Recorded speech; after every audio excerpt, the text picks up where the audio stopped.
Нағыз азаматтың бойынан көрінетін 10 белгі.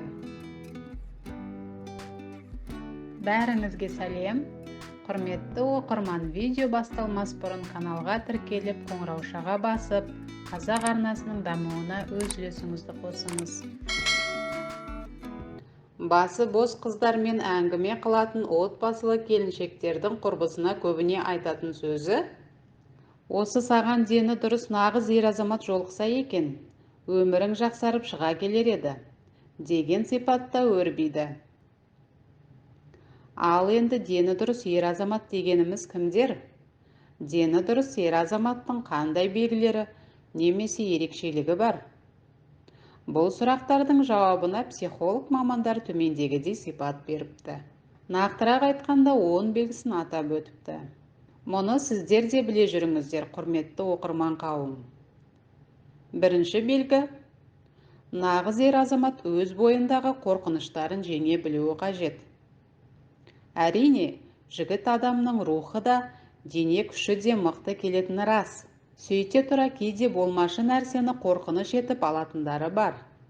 Психолог мамандардың пікіріне сүйенсек, жігіттердің көбі дәрігерден, әсіресе тіс дәрігерінен, ақшасыз қалудан, үйленудегі сәтсіздіктен, жол апаты секілді нәрселерден қорқатын көрінеді. Ал дені сау ер азамат өзін өзі қайрап алып, жедел жәрдемді күтпей-ақ дәрігерге өзі барады. Ақшаны үнемдеп үйренеді, немесе мол табуға тырысады. Көлігін ішіп алып жүргізбейді. Өмір болған соң сәтсіздіктің де болатынын мойындайды және шешімін табуы тиіс мәселелердің барлығын өзгелердің мәселесі деп емес, өзінің жеке тапсырмасы ретінде көреді. Екінші белгі: физиологиялық тұрғыдан сабырлы көзқарас. Яғни, баланың бұтын бүлдіріп қойғанына, мұрны аққанына, аяғы ауыр келіншектердің жүрегі айнығанына жиіркенішпен қарап, мұрнын тыржитатын емес, ондай табиғи құбылыстар кезінде өзін сабырлы ұстай алатын жандар. Үшінші белгі: дені сау, нағыз ер азамат әйел мен еркек психологиясының арасындағы алшақтықты түсінеді.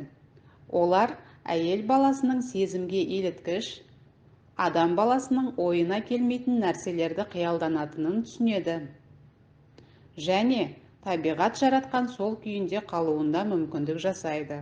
Ана жерде былай жүр, мынаны былай істе деген өз талап тілектерін тықпалап, өзгертуге ұмтылмайды.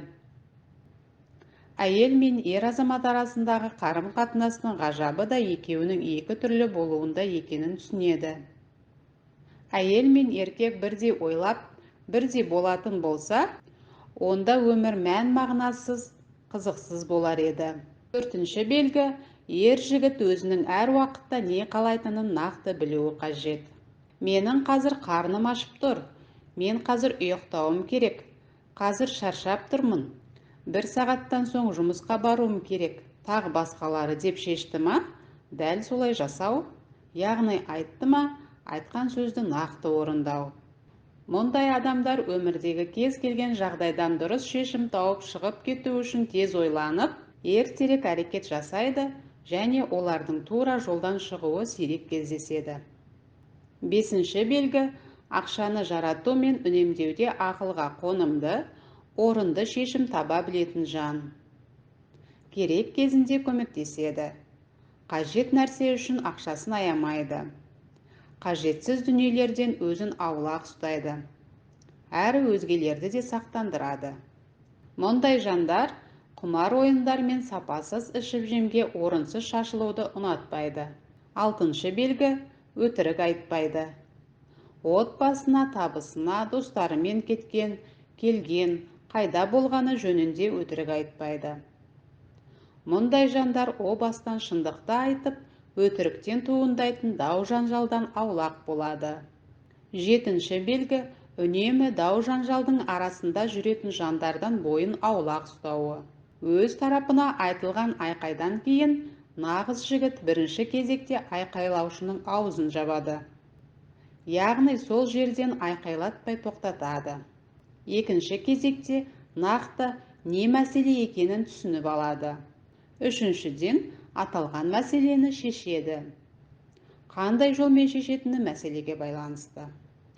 Осы үшіншіден кейін мәселенің нақты шешімін тапқан азаматтарда шу шыққан іс бойынша қайта дау туындамайды. Іс төртіншіден дегенге жетпеуі тиіс. Сегізінші белгі нағыз ер азаматтың тағы бір белгісі махаббатқа, сүйіспеншілікке ұмтылуында. Ондай жандар өзгенің өзіне деген сүйіспеншілігін қалай қабыл алса, сондай сүйіспеншілікпен қайта қайтара алады. Жақсы көрген, ұнатқан адамына деген махаббатынан ешкімнің алдында ұялмайды, қысылмайды. Сүйгенін орынсыз болмашыға ренжітпейді. Тоғызыншы белгі өз қателіктерін мойындай білу. Мен кінәлімін, ақымақ болдым деп айтудан қорықпайтын азаматтар жасаған қателігін қайталамауға және жасаған қатесін түзетуге тырысады. 10-шы белгі жақсы тәрбие. Қандай орта, қандай адамдар болмасын өзінің тәрбиелі азамат екенін білдіріп, артық сөйлемейтін, сабырлы, ұстамды жан. Әрине, бұл тізімді ары қарайда жалғастырып кете беруге болады. Себебі қиялда шегі жоқ. Бірақ қазіргі заманда көп азаматтардың бойынан бір қасиетті көріп қуанып жатсаң, екінші бір істеген ісіне жылағың келетін кездер де аз емес. Батыл, өз бойындағы қорқынышын жеңе алатын ер жүрек болғанымен, өте қызғаншақ болуы мүмкін. Шыншыл, адал болғанымен, өз мәселесін шеше алмайтын ұяң болуы мүмкін дегендей. Дегенмен, аталған белгілердің барлығына бірдей ие жігіттер де жоқ емес. Бар, бірақ ондайлар аз. Сондықтан, қиялдағы, армандағы идеал адамның жоқ екенін ескерсек, кемінде осы 10 белгіге ие жігітті нағыз ер азамат санауға әбден болады, дейді психолог мамандар. Достар, видео ұнаған болса, каналға жазылып лайк басуды ұмытпаңыздар. Келесі шығарылым тек сіздер үшін.